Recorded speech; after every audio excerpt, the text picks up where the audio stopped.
Hello and welcome back to another episode of RE Radar. Once again, I am your host and realtor, Nathan Matheson. Now, today, what are we going to be doing is diving into the sometimes confusing world of real estate jargon. We're going to be going over these real estate terms. So whether you're buying, selling, or just curious, I'm going to break down these terms that real estate pros will be tossing around left and right, so that you can at least maybe sound like a bit of an expert at your next open house, or at least understand better what is actually going on during these real estate transactions and throughout the whole real estate process. So let's just jump right into it. This episode is going to be a little different than the previous ones, as for the most part, I'm just going to be giving you guys a term and then giving you guys the definition. So we're going to hop right into it with kind of talking about some buyer financing terms. Pre-qualified versus pre-approved. When you're pre-qualified, it's like getting an estimate from a lender of how much you might borrow. It's based on basic info like your income and debt, very casual, with the lender actually not checking any records or pulling any info. So this is just you telling the lender how much you make each year, what debt do you have, and then they'll give you kind of a quick, dirty estimate or pre-qualified for the mortgage. Now, pre-approval, that's the next step up. That's more the real deal. The lender runs your credit, verifies your income, and tells you how much you can actually borrow. It's a step closer to making your dream home a reality. Whereas pre-qual, that's kind of the weakest type of pre-qualification for a mortgage. All right, next term we've got is PITI, PITI. This stands for Principal, Interest, Taxes, and Insurance.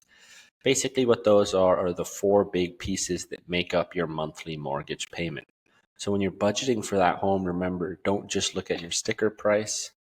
There are taxes and there are insurance costs that are going to be adding to that monthly.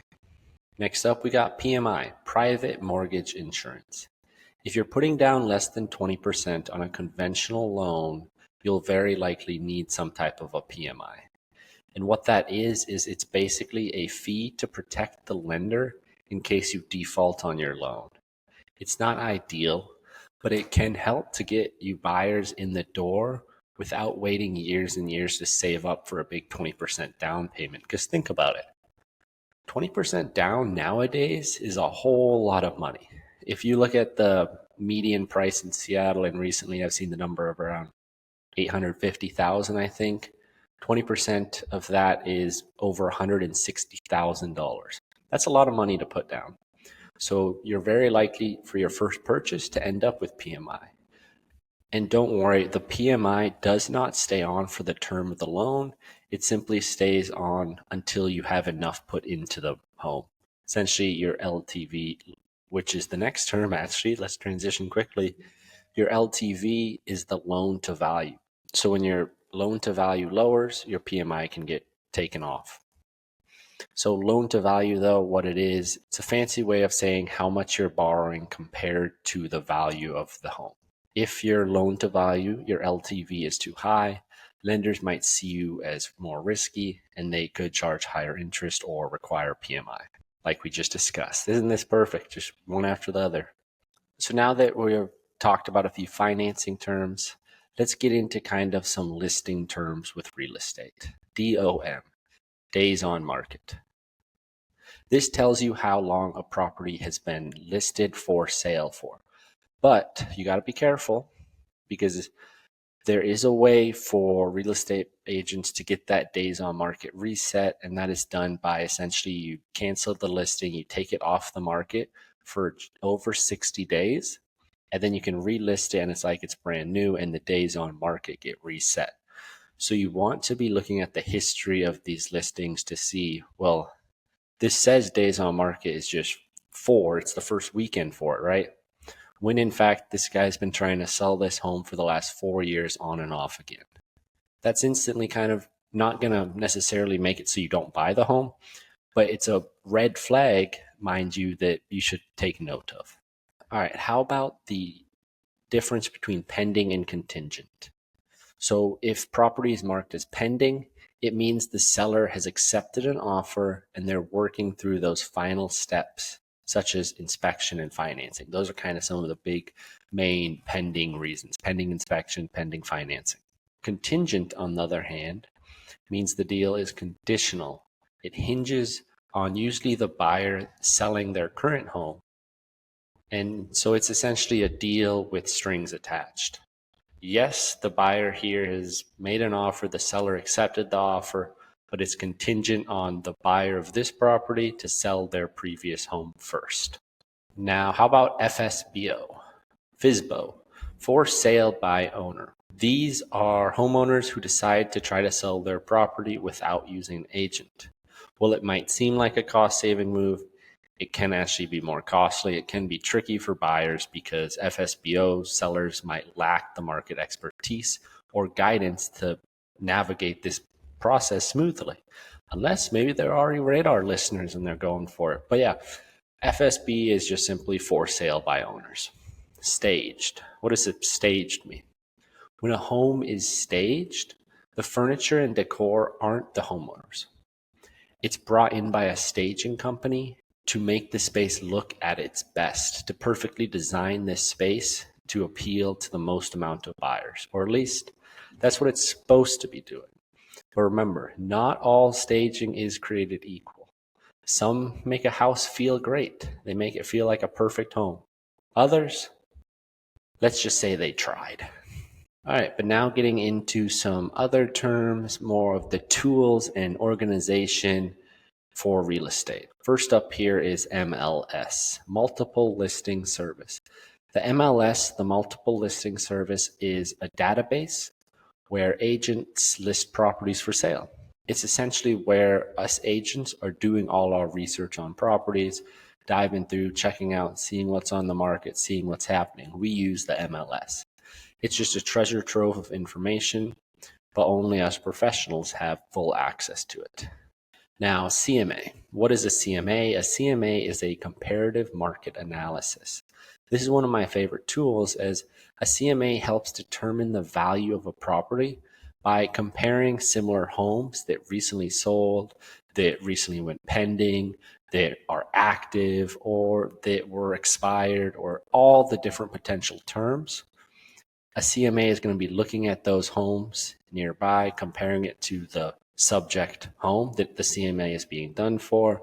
And it's really what us real estate professionals use to make sure sellers get their home listed in the correct range. And that buyers then, we help with CMAs for them to help them not overpay for a home. NAR. NAR is the National Association of Realtors. And if you've ever wondered what makes a realtor different than a regular real estate agent, it's this. Members of NAR commit to a strict code of ethics. So when you see that realtor badge, you know that you are working with someone who is held to a higher standard than just a standard regular real estate agent. Now, when we're touring homes, these are some terms you're likely to hear, or when you're getting into the process of buying a home and looking at them, these are a couple terms that you're more likely to hear. First up, ADU versus DADU. An ADU is an accessory dwelling unit. It is a smaller self-contained living space on the same property as the main house. Think of a basement apartment or a converted garage.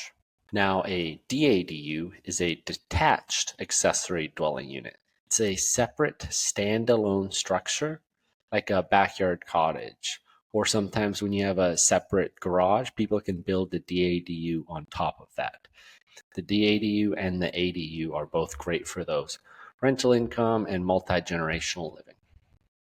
Now, LVP is luxury vinyl plank. If you're looking at homes with updated flooring, you might hear about LVP. It's a type of flooring that looks like hardwood, but it is more durable and water resistant, and it's really good for families and pet owners.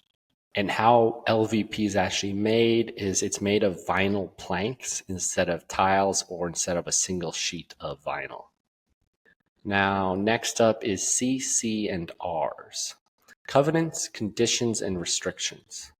These are rules set by HOAs or developers in certain neighborhoods. They can dictate everything from the color that you paint your house to whether you can park an RV in your driveway. Love them or hate them, there's something to know about when you are planning to buy in a planned community. Now, those are kind of the list of terms I wanted to go over today. And since this is something I've recently discovered or came up with the idea for this, I'm going to try to bring a piece of real estate jargon to each additional episode from this point on. So I'll just give you guys one each episode now to help keep educating you and keep giving you guys that knowledge.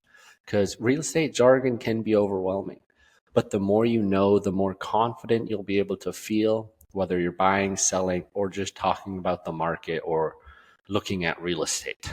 If there's a term I didn't cover and that you are curious about and you want to kind of understand a bit more, feel free to reach out to me and I'd be happy to cover it. Now, since this is a solo episode, my long-term listeners knows what's next, and it is time to take a dive into a random real estate market in the United States.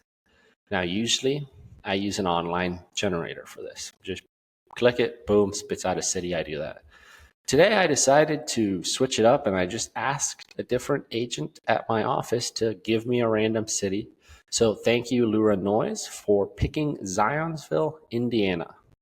Zionsville population has continued to grow from 2020, with it going from 30,603 to a now estimated 32,534 people in 2024. And it is located 15 miles northeast of Indianapolis. Now, the real estate market there is a little bit interesting in my opinion. Now, I'll have the graph here popped up on the screen for my watchers to see what I'm kind of referencing here with why I think it's interesting. So 2022 was really the boom year for basically everywhere here in the United States, real estate market-wise, with those interest rates. 2023, real estate really slowed down with interest rates rising and being in the 7% range. However, Zionsville real estate market actually did higher prices for the first 9 months of 2023 compared to 2022. Now, of course, that was just the first 9 months, as after September in 2023, median sale price there went from $750,000 to $500,000 in a matter of 2 months. So that's kind of why it's interesting to me. I'm looking at it like 2023 was for some reason a whole lot higher priced than 2022 in Zionsville, when a lot of the country, it's the opposite. But now getting into actually today, so the median sale price was $647,000 this past October, which is up 15.6% from October 2023. Now, well, it's up month over month for October of 2024. Every other month aside from February as well has a lower median sale price than last year's. But enough with just those numbers on statistics. Let's actually get into something a little more interesting, and that's looking at some pictures here of a home listed for sale in Zionsville. And the one I've picked is a brand new construction, 4-bed, 2.5-bath, 3192 square foot home listed for $640,000. And it's been on the market for about 25 days at the time of recording. Just looking through it right now, I'm clicking through pictures. It appears that it has LVP, maybe engineered hardwood floor. Overall, it looks like a modern real estate home, and that's what it is. It's brand new built, very spacious, nice garage space. Overall, it looks like a very solid built home. And for $640,000, you can't get that in Seattle, Washington, but we'll see. It's been on the market now for almost 4 weeks. But overall, that about wraps up all the time I've got today on the radar. So until next time, thank you so very much for watching and thank you for listening. If you found this episode helpful, don't forget to subscribe and share with someone who's thinking about making a move. But until next time, I'm Nathan Matheson, and have a good one.